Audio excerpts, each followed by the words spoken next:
Hey everybody, it's just Jenny. Here is a ridiculous life hack that everybody does that I've never done because I thought, oh, it'll be too hard. I just don't know how to do it. Let me show you. Your boots look like this without support, and that's not good for them. They should look like this when they're being stored, like in the summer when it's too hot to wear them. All you need is a pool noodle and an X-Acto knife, or a pair of scissors will work. You lift it up, you put the pool noodle in all the way to the bottom. You just cut right along the top so you don't have to see the pool noodle.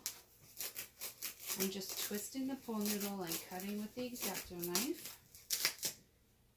And it's done, you guys. A life hack from Just Jenny. Have a great day.